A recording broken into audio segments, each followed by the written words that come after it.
Welcome.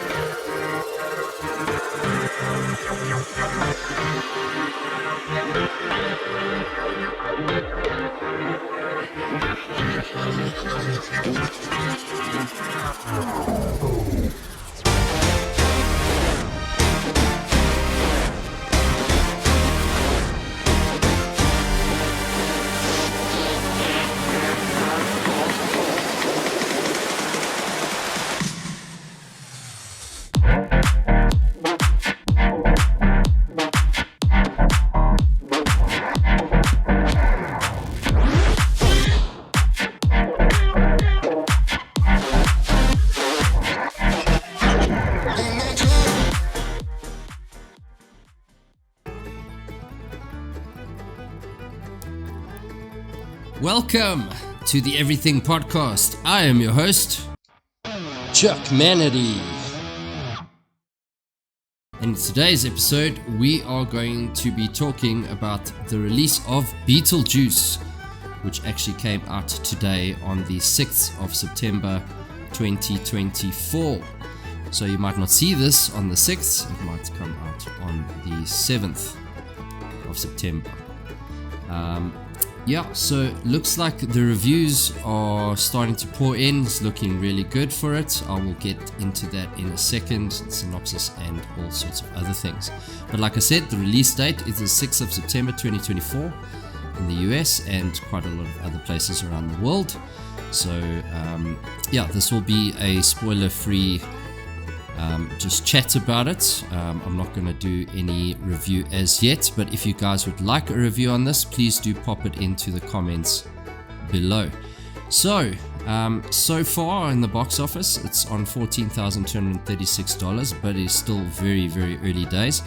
It had a budget of $100 million, so that means it has to probably turn around about a $220-250 around there. To start making a bit of a profit, but judging by the reviews and the hype around this, it's looking real good for it. So an article from Numbers says theatre counts, Beetlejuice, don't say it a third time, set to open in a massive 4,575 theatres. This is an article from yesterday.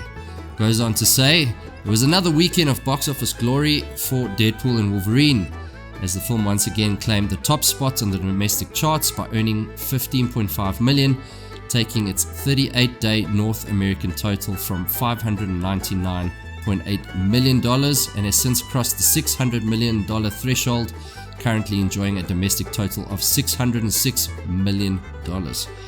This weekend, two new wide releases make their way into North American cinemas, with one poised to knock the dynamic duo from their perch once and for all.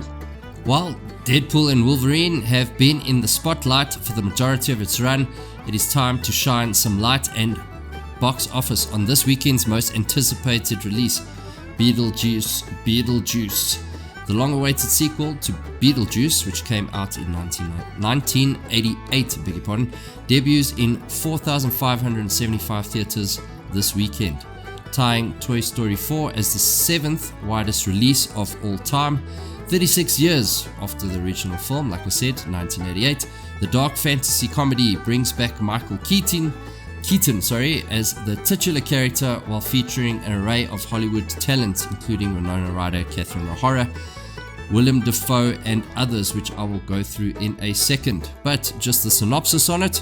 So, still haunted by Beetlejuice, Lydia's life is turned upside down when her rebellious teenage daughter, Astrid, discovers the mysterious model of the town in the attic, and the portal to the afterlife is accidentally opened.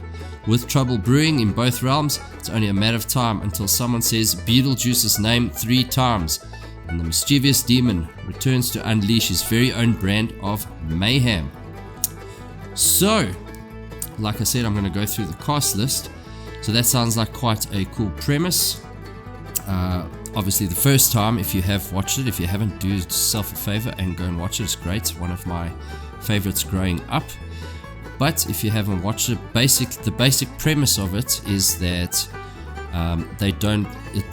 that time they don't really want to say Beetlejuice, and no one wants them to say it, so they don't know the consequences thereof.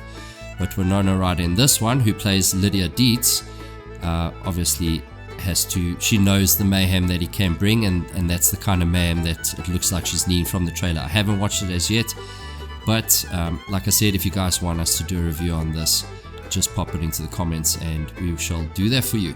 But the cast is Michael Keaton as Beetlejuice. Winona Ryder, like I said, played Lydia Dietz.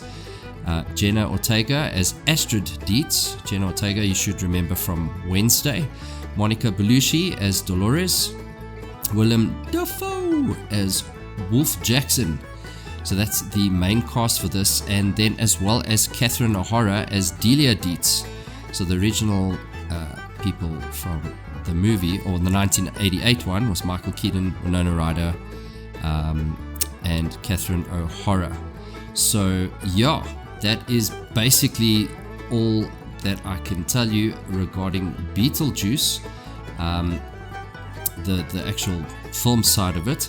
But with regards to some of the reviews, that is looking real good, as you can see. So when you see the tomato meter and the popcorn meter at a high score, then you know. So if one or the other is low and the other is high, then you know there's a bit of contention there. However, 76 with the critics score, 203 reviews so far, 86% with over 1,000 verified ratings so far. So I just want to read one coming from a critic called Critics Consensus. It says Michael Keaton's devious poltergeist still has plenty of juice left under this madcap return to form for Tim Burton, marrying charming practical effects and ghoulish gags to provide a fun time. So that seems relatively positive. On the fan side, on the popcorn meter side, on the audience side, whichever you want to call it, Tyler, thank you for this. Loved it, plenty of callbacks to the original film and a few Easter eggs for OG Burton fans to watch out for. I wasn't sure if Michael Keaton could recapture the magic of his original performance, but you should never doubt the one true live action Batman. Amen, brother, I agree to that. That is my favorite Batman, just an FYI. Sorry, Robert Pattinson fans, just don't, okay? Never be better than the OG Michael Keaton. So, I'm looking forward to the movie. Pop into the comments if you are. Let us know in the comments as well if you enjoyed today's episode. And if you did enjoy today's episode, also show us some love by liking, sharing, and subscribing. But besides that, we will see you in the next one. Goodbye.